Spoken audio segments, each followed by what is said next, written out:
Hey folks, I'm Matt from Fidel Gastros, and once in a while we do this thing where we go to the internet and say, hey folks, just like that, like how I do my videos. Hey folks, do you have any questions? And you go, yeah, I have lots of questions. And you ask me questions and I answer them here on YouTube or on Facebook videos. So this time I thought, why not do the same thing, but see if you have any barbecue or marinade or recipe questions, because it's that time of year. You go outside and you can smell like ribs and steak and cauliflower, because cauliflower has a smell. Anyway, so that's exactly what I did, and you guys had a lot of questions. I was not expecting that. There were tons. So we're gonna go through them one at a time. We're gonna have some fun.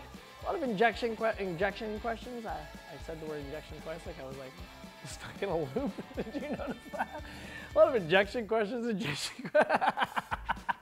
So today, I'm gonna try my best to answer as many of them as I can, because this is, drum roll please,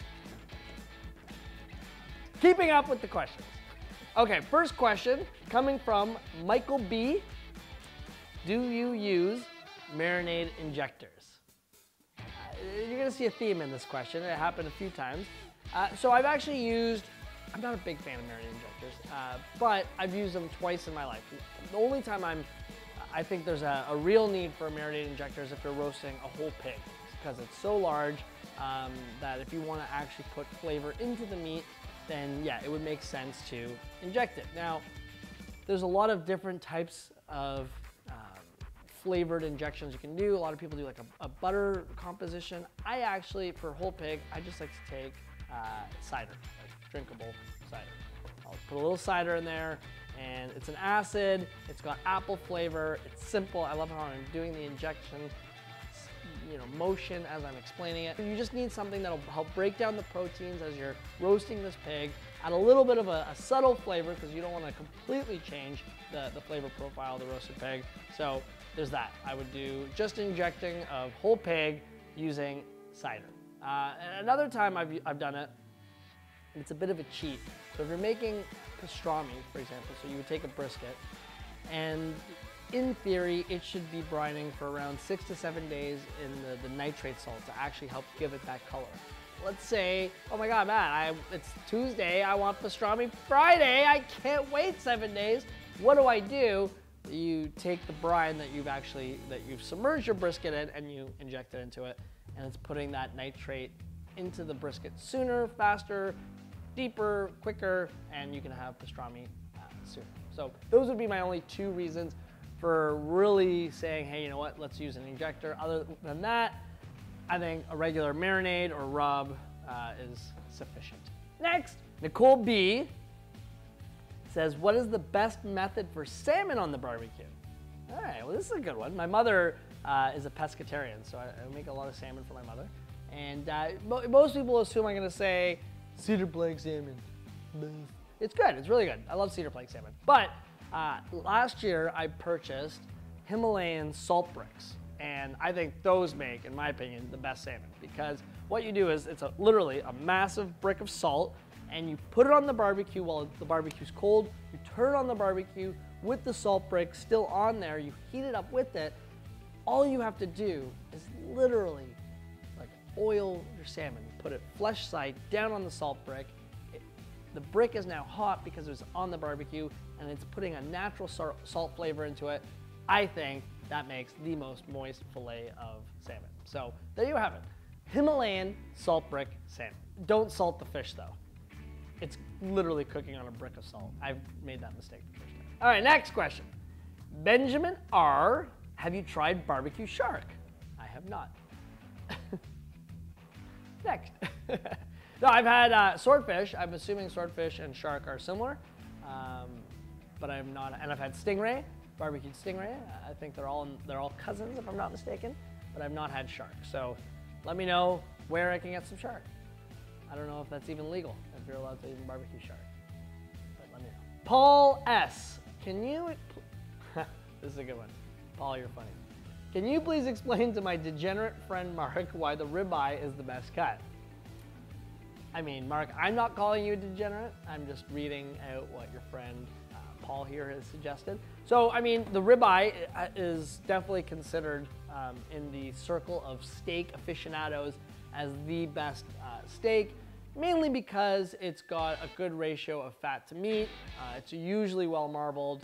It has a little bit less room for error because of that. You know, it tends to be a lot more flavorful. And one of my favorite pieces of all beef is the cap of the ribeye. It's like this kind of like hook on the top. Anyway, it's very, very flavorful. I actually prefer, sometimes you'll see it on a menu, it'll say bone-in ribeye, but that's actually not accurate. It should be a rib steak. Ribeye, boneless, rib steak, bone-in, just saying. I think the bone adds a little bit more flavor and it presents a little nicer than the ribeye. It actually holds it all together. But, Paul, I'm sorry, my favorite cut is actually a bone-in tenderloin.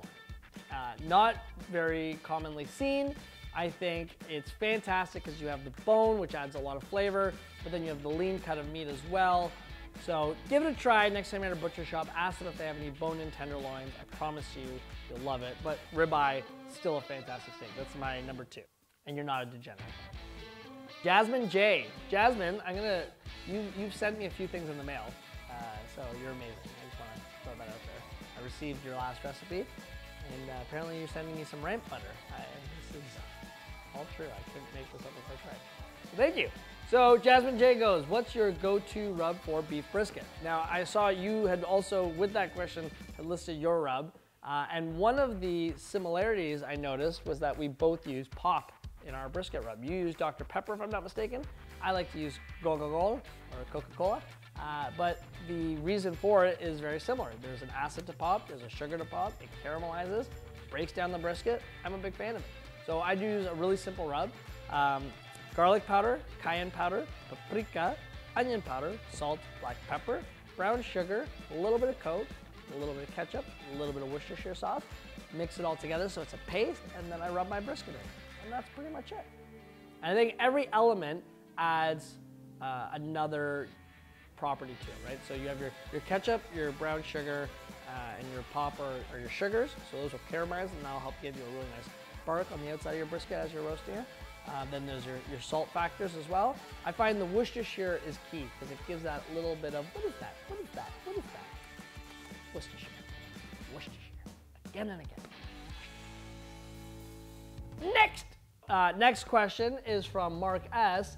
Bro, do vacuum containers help marinating? I think you mean vacuum packing, and the answer is yes, because it brings the marinade to the meat. You've sucked all the oxygen out, so yes. Tiffany S. says, can you marinate meat too long? Yes, you can.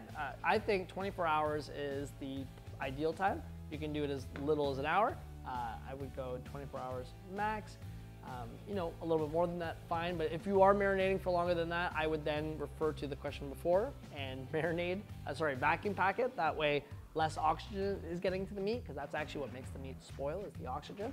But things to keep in mind really is, if there's a lot of acid in your marinade, i.e. like any sort of vinegars or lemon juices, lime juices, things like that, they will in fact cook your meat. So if you are marinating a steak, for example, for 24 hours, okay, fine, but don't use like lemon juice.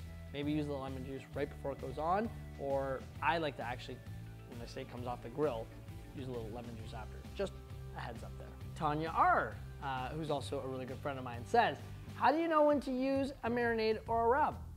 Great question. So in fact, marinades have a lot more liquid base, so the idea is that you are submerging something into liquid so that way it keeps it moist and juicy and tender once it comes off the grill, and you're hoping all the flavors in that liquid kind of penetrate the meat. Rubs are interesting because I'm actually, even when I use a rub, I still use a little bit of liquid, whether it's water or beer or canola oil, just to kind of actually turn it more from a rub to a paste. So let's say I'm using ribs or smoked chicken, for example. I think if you're just using a dry rub, a lot of that flavor falls off, and it kind of just, how do I put this? It just sort of cooks on top, and none of the flavor actually gets into the meat. Whereas if you kind of make a little bit of a, this is the sign for paste, you make a little bit of a paste with it, you can actually massage it into the meat, get it under the skin. I think you'll notice a better end result, better product. Christina M says, and very similar to the first question, Do you inject pork ribs? If so, with what? I do not inject pork ribs. I will brine ribs. I think injecting something that's not that large makes no sense. So just brine them in a cooler. You can just literally make a brine, super simple.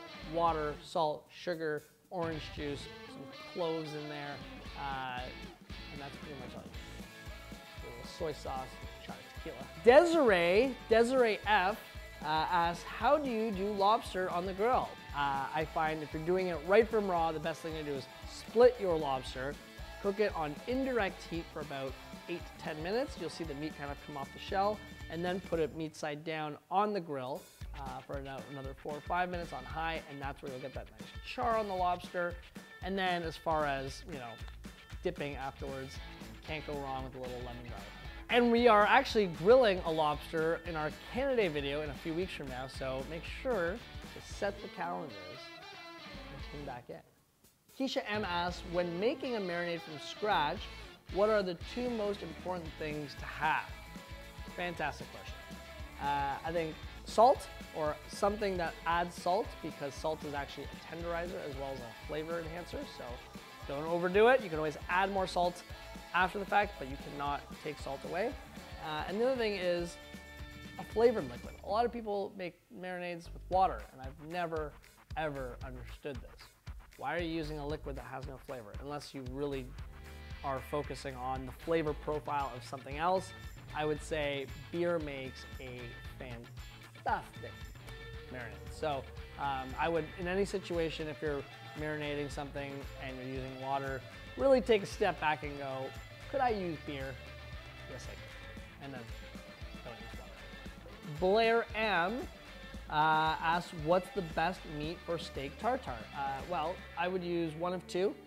Beef tenderloin is the best, and if you can't get beef tenderloin, sirloin steak. You need something that's lean. You need low fat content meat, so those 2 work really well. Leah L asks, and I think this is a fantastic 2-part question, can I use parchment on the barbecue? And how do you use your barbecue as a smoker? I think it's a great question. So first off, the parchment on the barbecue. So I think when you're asking that, you mean like, can you put parchment paper directly on your barbecue? Now, I've never done that specifically, but what I have done, and it worked really, really well, is my barbecue has a thing where I can take the grill out and replace it with a flat top panel. So you're still getting your barbecue, but instead of having these individual grills that have flames hitting it, it's now blocked by this flat top. So I've seared whole fish on that flat top, but using parchment in between the 2 layers. So that way the skin doesn't stick. So you grease up the parchment, it still gets hot, you put the fish on that, it sears perfectly, and then the skin doesn't stick to the actual grill itself. So try that out. I've never done it direct. My fear is the flame would set the parchment on fire. But I could be wrong, but I doubt it. But I could be wrong, but I doubt it. And then the second question is, how do you turn a conventional barbecue into a smoker? And fantastic question. Let's assume you're not talking about a charcoal barbecue. Let's assume you're talking about a propane or a gas hookup barbecue. So super simple. Buy some charcoal and buy some barbecue wood. It comes either as pellets or it comes as like shavings, or in my personal preference is like the large clusters and chunks of wood. And get a cast iron skillet. And you have your barbecue, it's nice and hot, you have your cast iron skillet, you're gonna put the cast iron on the barbecue, you're gonna light your charcoal. I use a chimney because it's a lot faster. You put the charcoal from the chimney in your cast iron, then you put your wood on top of the burning charcoal, and then when you're cooking your meat on the barbecue, it is now, when you close it, essentially a smoker. Try it out. See if it works. Well, there you have it. We've kept up with the questions. And hopefully I answered all your barbecue, grilling, and clearly marinating questions here on this video. And please, if I missed anything, feel free to shoot another comment down in the Facebook or in the YouTube comments. Let me know, Matt, you missed this, or Matt, I need more info. But regardless, thanks so much for watching. Make sure to leave a like, subscribe to the channel, and until next time, Keep on keeping on those questions.